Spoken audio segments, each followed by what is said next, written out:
Hai guys, satu bersama Dirlby. Kita bahas ini awal titik mula Sylvester punya rasa dendam kepada Rocky saat di ILC. Kita bahas ini dia, Riks ini. Kenapa barang yang onderdil bekas masih juga dicuri oleh montirnya? Kan itu soalnya tuh. Jokowi tahu dari awal ini onderdil doang. Ngapain dia curi? Kenapa dia nggak beli mesin baru itu kan? Karena dia nggak mampu membeli mesin baru. Beberapa mesin dia mau colong nggak bisa tuh. Demokrat sebagai mesin baru dia mau colong nggak bisa. PDIP apalagi mesin lama tapi kuat itu. Diesel lagi tuh. Gak mampu. Maka dia colong bagian onderdilnya doang di Golkar. Besok pasti PKB dicolong tuh onderdilnya tuh. Sekarang lagi ribut di Tebu Ireng tuh. Jadi kita lihat nih mental pencuri sebetulnya.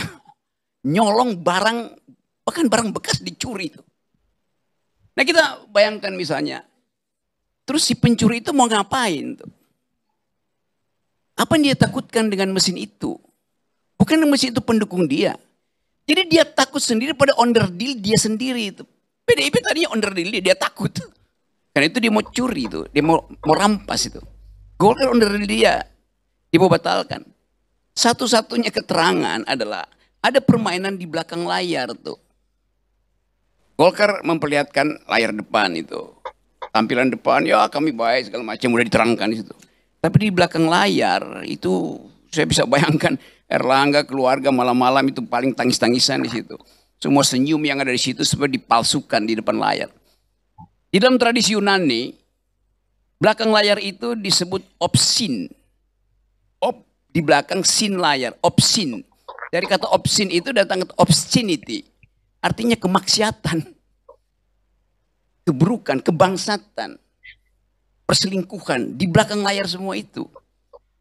Gak bisa dilihat memang di dalam ucapan. Tapi kita bisa duga dengan kuat bahwa dari awal Jokowi bersembunyi obscene. He's producing obscenity itu. Dasarnya itu. Jadi satu waktu Gibran datang ke rumah saya. Berapa tahun lalu. Saya tanya pada dia. Kenapa ke sini? Saya mau belajar dengan Om Rocky. Dia bisa panggil Om itu. Kenapa mau belajar di sini? Sekarang saya buka cerita itu. Saya sebetulnya ada di PDIP hari ini. Kata Gibran. Tapi saya malas dengan kuliah-kuliah di PDIP itu. Coba bayangin tuh. Cerita. Saya buka cerita. Saya bilang kamu mau jadi politisi itu. Enggak, saya mau jadi anak muda ada. Kalau you mau jadi dari awal itu. Kelihatannya kamu mau jadi berminat jadi gubernur DKI. Panggil wartawan, saya bela kamu di sini. Tapi ucapkan, oh enggak Om, saya mau jadi anak muda biasa aja tuh mau berbisnis tuh. Kasih kritik saya kasih kritik pada dia. Jadi kecenderungan itu saya baca dari awal tuh bahwa oke, buah jatuh tidak jauh dari pohonnya. Saya dapat kesimpulan itu. Jadi dari awal saya udah nggak percaya sebetulnya langkah-langkah Jokowi itu, dan itu artinya di kita bukan sekedar Golkarnya yang jadi soal, tapi sistem politik kita secara keseluruhan. Tugas Presiden Jokowi adalah melakukan pendidikan politik pada bangsa ini. Merusak PDIP, apa itu pendidikan politik? Mengacak-acak Golkar dari obscenity itu dari belakang layar, apa itu pendidikan politik? Itu soalnya. Bukan saya mau bela Golkar, nggak ada urusan saya dengan Golkar. Bahkan satu waktu di forum Golkar saya bilang, Pak Erlangga di depan saya bilang, Pak Erlangga Anda akan diamputasi oleh Pak Jokowi itu. 3-4 bulan lalu itu ada viral di situ. Erlangga keluar. Ya kenapa Anda keluar? Ya saya minta izin keluar. Ya mungkin dia nggak mendengar itu. Tapi kemudian terjadi sekarang benar-benar diamputasi itu. Onderdil yang paling primer di dalam mesin Golkar diamputasi. Karena kita mau coba duga, setelah itu mau diapain tuh partai itu? Apakah cuma demi itu? Pasti tidak.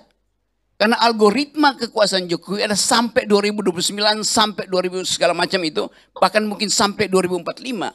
Dia harus pastikan bahwa istana IKN itu akan jadi kemewahan dia. Kalau bukan dia, Gibran. Kalau bukan dia, Kaisang. Kalau bukan dia, Etes. Kalau bukan harus sempurna kita baca dalil itu pada cara berpikir Pak Jokowi. Gak ada cara lain untuk nerangin itu. Kenapa Golkar? Ya Golkar partai kuat. Golkar bisa bersekutu dengan PDIP untuk memulai upaya pemaksulan bisa di DPR, segala macam hak interpelasi segala macam bisa dipakai di situ kan. Jadi Jokowi mengerti bahwa dia tidak aman dengan onderdil dan mesin-mesin, maka onderdilnya dia preteli kan. Jadi sebetulnya ada kecemburuan pada Pak Jokowi itu. Dia lihat mantan presiden punya partai semua tuh, SBY punya partai, maka masih mampu untuk mengendalikan putih. Ibu Mega punya partai, dia nggak punya partai. Jadi semacam rasa rendah diri yang kemudian berubah menjadi keangkuhan. Yang dia rusak bukan Golkar, yang dia rusak adalah demokrasi kita itu. Bahwa Golkar memang benar, Kang Sobari iya, dia cuma peran, iya, tapi dia sudah hidup di situ terengah-engah tuh, terseok-seok. Harusnya Jokowi katakan perkuat Golkar, bukan rusak. Gitu. Itu pelajaran di kita. Jadi kita mau ucapkan ini sebagai kritik mendasar. Bahwa Jokowi sedang merusak demokrasi, itu poinnya tuh. Partai-partai punya persoalan dengan pidana atau video-video tertentu yang akan dipakai buat nomor. Ya itu soal pribadi mereka tuh. Melanggar hukum pidana, ya. Tapi Jokowi melanggar etika politik, melanggar konstitusi. Kan ini the maxim of all crime. Itu melanggar konstitusi kan. Jadi kita mesti fokus kembali pada Jokowi sedang merusak demokrasi. Itu dasarnya tuh. Oke.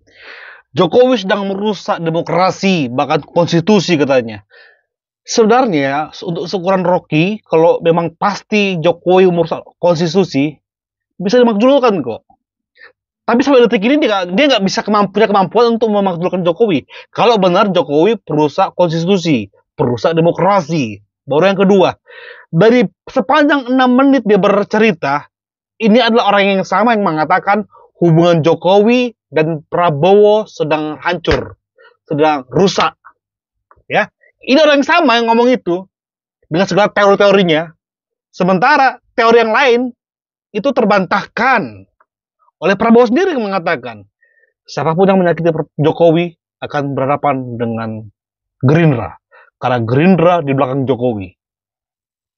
Jokowi disakiti, yang sakit adalah seluruh Gerindra. Itu terbantahkan kan? Lalu ucapannya dia selama 6 menitnya apakah dijadikan kebenaran? Udah pasti enggak.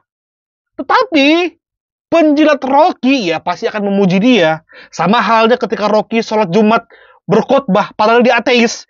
Tetap dipuji-puji nih orang. Paham kan maksudnya? Itulah kelompok-kelompok penjilat Rocky. Oke. Kita masuk ke hal-hal yang dibahas mengenai Pak Jokowi. Seperti ini, butuh partai seperti ini, seperti ini, seperti ini. Apakah itu benar? Itu sebenarnya waktu yang menjawab. Tapi untuk mengcounter itu saya nggak tertarik banget. Ya, coba kita dengarkan dulu. Apakah Sylvester bisa ada perlawanan? Semua orang menganggap kalau dia berdiri di atas karpet itu artinya dia berdiri di surga. Karena karpet itu semacam metafisik, metafor dari surga yang lembut injak-injaknya. Tapi kenapa mesti didekorasi? Ya supaya terlihat betul-betul indah. Tapi ada slang di orang Amerika bilang cold on the carpet. Diminta datang ke karpet artinya akan dihukum itu. Metafor begitu. Erlangga diminta ke istana berdiri di atas karpet artinya akan dihukum. Caimin akan diminta datang ke istana di atas karpet artinya akan dihukum. Jadi sebetulnya kalau kita mau lihat secara sublim aja itu betul, metafisika Jawanya itu muncul, yaitu kebengisan itu yang disembunyikan. Bahkan dia sebutin bahwa setiap kali saya ada di Istana Negara saya mencium bau kolonial di Bogor segala macam. Bukan dia mencium, dia menghirup itu dan dia praktekkan kolonialisme itu. Dia merekolonialisasi bangsanya sendiri kan. Kan diam-diam Jokowi menganggap bahwa menjadi kolonial itu yang memungkinkan dia bertahan, yaitu divide et impera. Yang dilakukan Jokowi persis politik kolonial. Memecah belah PDIP, memecah belah Demokrat, memecah belah PKB, memecah belah apa partai yang nggak dipecah belah oleh Jokowi coba. Jadi sempurna Jokowi hidup di gedung-gedung kolonial dan sempurna dia praktekkan politik kolonial. Divide et impera. Terima kasih. Abang ini peramal atau Tuhan ya? Sampai bisa meramalkan kondisi yang jauh sampai belum tentu abang juga nanti hidup gitu bisa melihat kenyataan itu. Jadi tolong kalau bicara kita ya sesuailah dengan fakta yang ada. Atau kalau mau bikin asumsi, harus ada dasar-dasar yang kuat untuk mendukung asumsi abang. Karena ini kita rakyat dibodohin dengan cara-cara abang kayak begini. Ya itu aja, terima kasih. Oke, silakan survei. Apa saya membodohi, apa mencerdaskan? Terima kasih. Kan dia bilang saya tidak laku dijual. Nggak laku dijual itu karena kamu nggak sanggup beli itu soalnya. Kalau jauh harganya. Saya malas beli karena abang itu murah sekali. Nah, dan lagi gini lah, nggak ada yang menang dalam pilpres kemarin. Yang menang itu kejahatan. Kalau saya, kenapa saya bilang yang menang kejahatan? Karena sejak awal semua kejahatan tuh terang dan vulgar kok. Jangan ada yang membusungkan dada sebagai pemenang. Bukan calon yang menang kemarin. Yang menang kemarin Dajjal kalau menurut saya. Kalau bahasa orang kalah ya begini, ya kan? Yang menang kita itu, menang Pak secara moral. Enggak, jangan tuduh dulu. saya kalah. Saya nggak bilang, saya nggak menantang Anda menang. Enggak, aku mau Tapi cerita. jangan bilang orang kalah. Yang menang soal itu, pilpres sudah selesai bos. Ini saudara jangan saya. Jangan bawa ke pilpres. Ini ketua Enggak. Bapilu. Dan dia kerja keras untuk pemenangan Prabowo Gibran. Kalau Anda mau Kita bicara sama-sama, siapa bro, menang, ya. siapa kalah. Kita ini sudah menghadapi kemarin tuh negara dan Makanya kekuasaan. ini dan ada, kita masih menang. Ada hubungannya Jadi dengan Partai terminologi Golkar. menang Kalau menurut itu, saya, jangan soal siapa yang kemudian diputus MK. Bullshit. Omong kosong. kalau nih bro, menurut saya yang pantas jadi ketua umum Golkar, beliau ini. Dibanding Bahlil mah kecil dibanding beliau. Iya. Saya tahu Enggak, track recordnya. ini yang persoalan pernyataan tadi saya, ya. kan, Anda kan bicara menang kalah. Yang tanding kemarin bukan lu bos, lu nothing dalam proses kemarin. Oh nggak bisa. Nothing Weh, lu. saya Enggak, bos. bagian tim Aduh. strategis bro. Kau Bos. jangan ngomong. Kalau kamu kalah, Bos. gak usah ngomong banyak. Emang lu aku Nggak tahu. bisa. Gua I kerja know. keras. Orang-orang gua kerja keras. Lu gimana sih? Aduh, Oke. udahlah Nggak bisa bos. kok ngomong Anda begitu. bilang Anda pemenang, Anda penting dalam proses kemarin. You are nothing. Nothing. Ini pemenangnya nih. Jangan beri kepala. Ini yang gitu kerja loh. keras nih saudara gua Hanya nih. karena Anda berada dalam kelompok orang. Emangnya di tim pemenangan kemarin yang bicara pemenangan? Kagak. Yang bicara itu dekat Blok M sana. Biar kita semua terbuka gitu loh. Yang bicara itu di mana? Di Kemendagri. Mau di mana lagi? Dusta mana lagi yang mau kau buat rakyat bos? Oke. Ini kan mau pulang nih. tuduhan Gini. yang tak berdasar. Karena kalah dia pasti ngomongnya begini. Apalagi petugas partai. Kita ini menang Pak. Karena kita punya moralitas. Pak Karni, saya Itulah pulang kemenangan duluan ya. kita. Ya. Saya pulang duluan karena saya nggak mau dengar onder deal. Itu adalah awalnya kehebohan itu tercipta. Tapi diri terus so yes banget. Lu menang, kok kalian kepanasan sama Jokowi? Kok dendam sama Jokowi? Kan kalian menang. Bacot banget, menang. Kalau kalah aja. Akui kekalahan. Itulah seorang gentleman. Kita akan terus banyak up guys. Ya, kita pokoknya akan mengawal proses pilkada sampai tuntas. Tujuan kita satu.